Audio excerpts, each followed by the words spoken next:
Tervist, Liiv! Tere!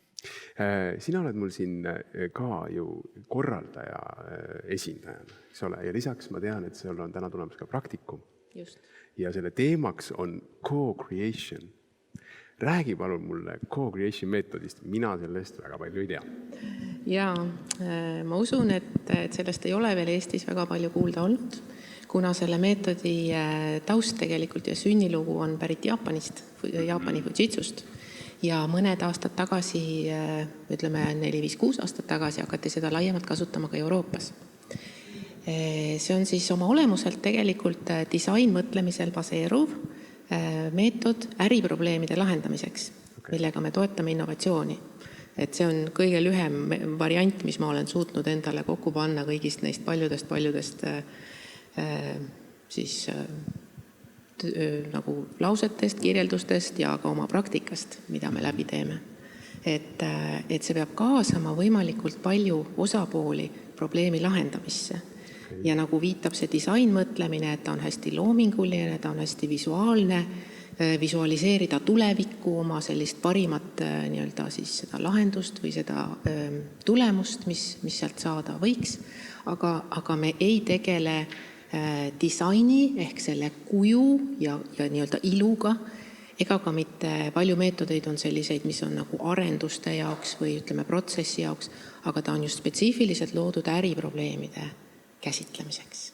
Äriprobleemide käsitlemine üheskoos lahendades? Ja, et kui ma nüüd võin mõne ingliskeelse väljendi siia vahele visata veel, siis nende tunnuslaused on sageli human-centric innovation ja co-creation for success. Et siis edu koos loomine. Ja jällegi mõtteviis tuleneb sellest, et me näeme, et selline tüüpiline kliendihalduse või müügi lähenemine, kus kliendil on mingi vajadus ja siis talle midagi müüakse. Või et kliendil on küsimus ja siis tuleb ekspert, kes vastab. Ta teab õiget vastust, sest ta on targem või midagi sellist. See lähenemine enam ei toimi praegusel ajal, sest muutused ja areng on nii kiired, et õppimine klassikalises mõttes ei jõua sellele järele. Ja me peame võtma sellise seisukoha, et me loome siis seda edu või uut väärtust, me loome koos.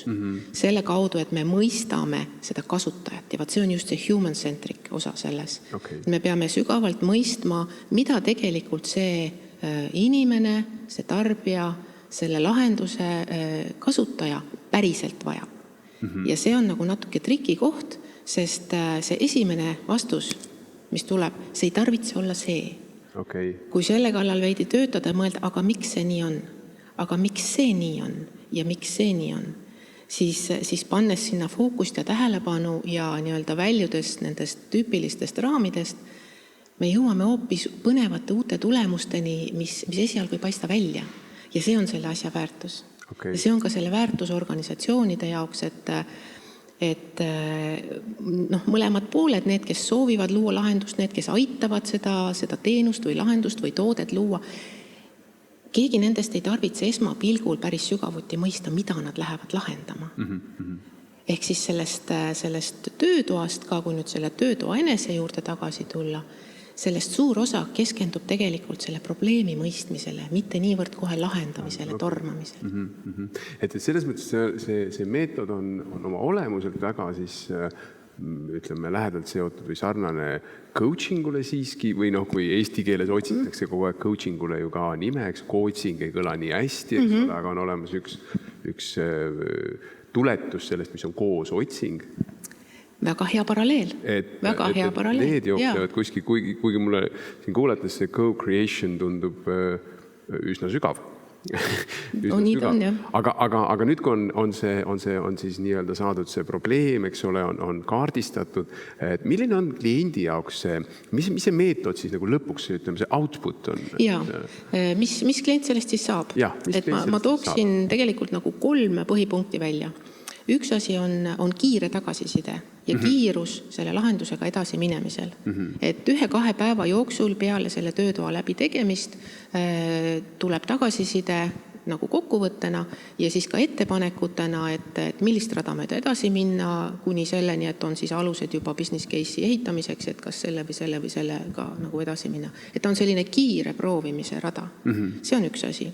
Teine asi on kaasatus, et organisatsioonist või ettevõttest on kaasatud tegelikult väga palju eri tasandite inimesi. Selliseid, keda tüüpiliselt ei, ütleme, juhtimistasand või selline, et tavaliselt ei kaasata võib-olla. Võib-olla mõnel pool kaasatakse, ma ei taha nagu üldistusi teha, aga minu praktikas ma olen tähele pannud küll, et see, et tulevad väga erinevatest rollidest ja väga erinevalt siis nii-öelda hierarhiliselt tasandilt inimesed ühte ruumi ja nad kõik panustavad. Ja selles mängulises olukorras nad tegelikult unustavad ära natuke oma rollipiirid ja nad mõtlevad selle lahenduse peale või selle peale, mida me ühiselt tahame. Kuni selleni, et nad lõpuks ütlevad, et me saime aru, et me oleme kõik ühel poolel. Väga valgustav. Kui enne oli selline tunne, et keegi on äkki kellegi vastu ja tahab kelleltki midagi saada ja sunnib midagi tegema ja me oleme kõik ühel poolel. Okay. Et see on see teine asi ja kolmas asi on tegelikult siis just see lahenduse inimkesksus, et me ei lahenda probleemi, vaid me mõtleme, mida vajab see inimene, kes seda kasutab või keda see probleem puudutab. Et sellised asjad. Okay. Ühe asja viskaksin veel juurde. Jaa, palun. Seostub kõige sellega, et nii-öelda juhile tähendab see siis organisatsioonist oma varjatud ressursside kaasamist. Okay. Kõlab hästi. Kui keegi, kes meid praegu vaatab ja sinu töötuba hiljem jälgib, tahaks saada seda teenust, seda oma ettevõttele lühidalt, kuidas ta selleni jõuab? Meie fujitsu.com/ee kodulehel on minu kontaktid ja põhimõtteliselt ükskõik kelle kontakti poole pöördudes ja huvi avaldades saame me seda teha. Ja tegelikult ka nüüd, miks meie seda teeme, on ikkagi see, et meie suund on olla tehnoloogia innovatsiooni eestvedaja. Et seda peab natuke nagu kuklas pidama, et me läheneme küll sellest vaatepunktist, et need on äriprobleemid. Tänapäeval sageli on enamus äriprobleeme ka seotud tehnoloogiaga. Ehk et me ei saa, ütleme, kui keegi soovib, ma ei tea, ehitada uut teed või midagi sellist, et kui see on nagu täiesti tehnoloogilise arengu väline, siis me tõenäoliselt ei ole õige partner, aga kui see on tehnoloogilise innovatsiooni, digitransformatsiooniga seotud teema, kui me selle koos nii-öelda leiame, et see sinna suunda viib, siis sel juhul saame me kindlasti aidata ja siis sealt edasi juba ehitada seda koostööd. Et see just nagu välistab selle lähenemise, et osta ära või et mul on see toode ja osta see siis ära. Okay.